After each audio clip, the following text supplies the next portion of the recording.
So you want to own a Ford Raptor. Walk into the dealership, sign the paperwork, drive off in one of the most aggressive-looking trucks on the road, massive fender flares, a hood scoop, suspension that can launch you over desert terrain at highway speed. That's the picture in your head, the ultimate weekend toy that also happens to be a real truck. Here's the problem. The Raptor is one of the most expensive vehicles to actually own, relative to its sticker price of almost any truck on the market, and the reason has almost nothing to do with the loan payment you negotiated at the dealership.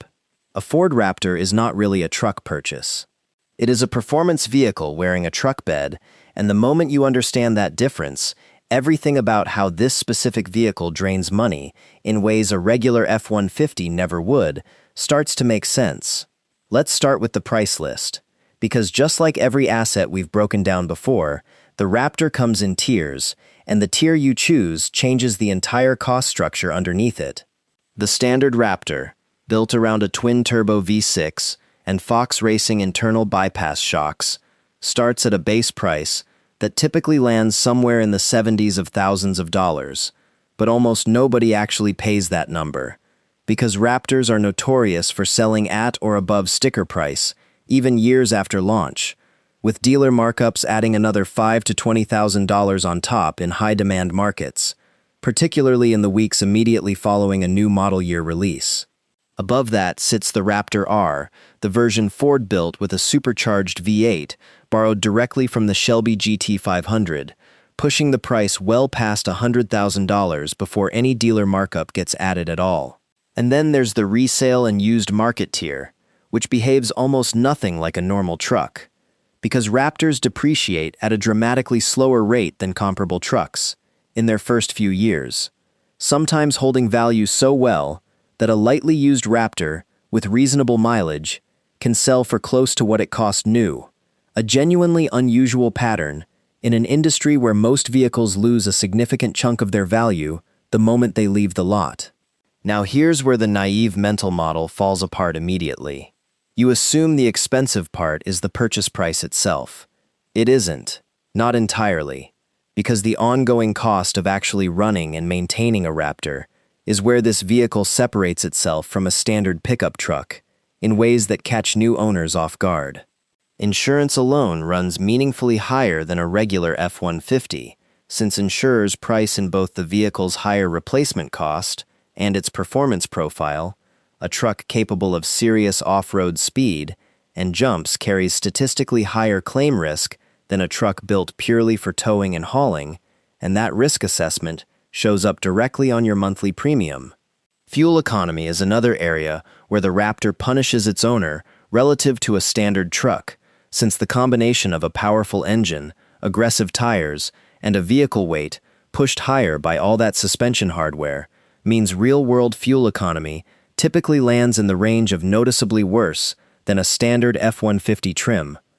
And because the Raptor is specifically engineered to be driven hard rather than babied for efficiency, actual owner fuel costs over a year of mixed highway and spirited driving can run meaningfully above the EPA estimate printed on the window sticker. Then there's the part almost nobody budgets correctly when they picture themselves behind the wheel: tires.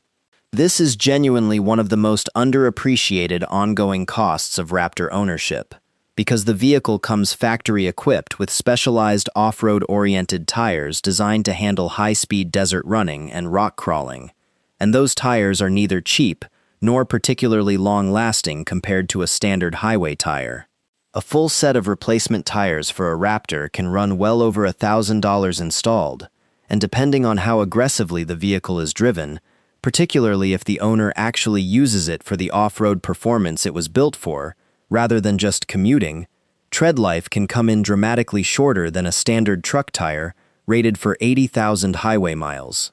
This creates a genuine behavioral trap for new owners, because the entire appeal of the Raptor is using its suspension and power for exactly the kind of driving that wears those expensive tires down fastest.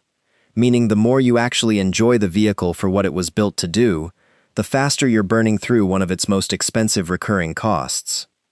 Maintenance follows a similar pattern, Because the Raptor's suspension system, particularly the internal bypass shocks and the reinforced frame components, is genuinely more complex and more specialized than a standard truck's suspension, routine service, and any suspension-related repair work tends to cost more than equivalent work on a regular F-150,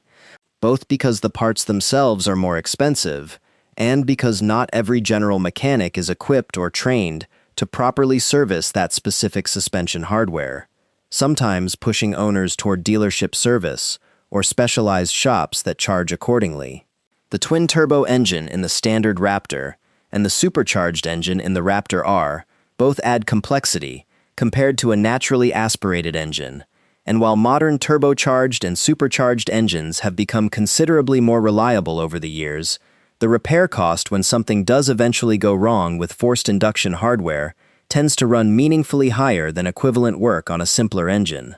Here's the part of Raptor ownership that genuinely surprises people who assume this is purely a lifestyle purchase with no financial upside at all. The resale value dynamic actually works partially in the owner's favor, compared to almost any other vehicle in this price range. Because Ford deliberately limits Raptor production relative to overall F-150 volume, and because demand for the model has remained consistently strong since its original launch, used Raptors have historically held their value dramatically better than comparable trucks, sometimes retaining a genuinely unusual percentage of their original purchase price, even after several years and tens of thousands of miles,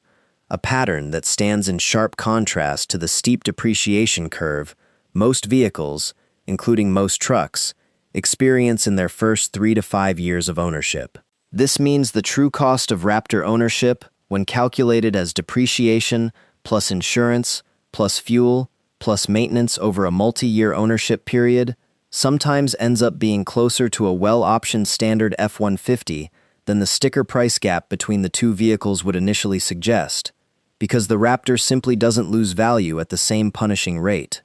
That said, this resale advantage comes with a real caveat worth understanding honestly, because it depends heavily on buying at or near sticker price rather than paying a significant dealer markup, since a buyer who pays $15,000 or $20,000 over sticker at the height of demand for a new model year is starting so far above the vehicle's true market value that even strong resale performance may not be enough to prevent a meaningful loss if that owner needs to sell within the first year or two,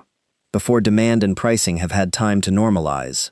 This is exactly the kind of trap that catches enthusiastic first-time buyers who assume any Raptor is automatically a safe financial bet purely because the model has a reputation for holding value, when in reality the actual purchase price paid relative to fair market value matters enormously. The same principle we've seen play out across container ships and used car auctions, where paying a premium at the peak of demand can erase years of otherwise favorable asset performance. There's also a genuinely important insurance and liability dimension specific to how these trucks tend to actually get driven, because a vehicle marketed and engineered specifically around high-speed off-road capability attracts an ownership base that, on average, is statistically more likely to use that capability, and insurers price policies accordingly, sometimes requiring additional documentation or charging meaningfully higher premiums for owners, with a driving history that suggests aggressive use, a dynamic that doesn't really exist in the same way for a standard work truck bought purely for towing a trailer or hauling equipment to a job site. Off-road driving itself carries genuine mechanical risk too, and while the Raptor is engineered to handle rough terrain far better than a standard truck, aggressive desert running or rock crawling still carries real risk of underbody damage, bent components, or accelerated wear on the very suspension system that makes the vehicle special in the first place, meaning owners who actually use the truck as intended are trading some of that resale value protection against a genuinely higher risk of expensive repair down the line. Time to pull it all together and answer the actual question: how much does it actually cost to own a Ford Raptor over a realistic multi-year ownership period? And does the enthusiast premium make financial sense? In the disciplined ownership scenario, a buyer who purchases at or close to sticker price drives the vehicle with a genuine mix of daily use and occasional off-road enjoyment, and maintains it properly, can expect total cost of ownership over a 5-year period, factoring in the smaller-than-average depreciation,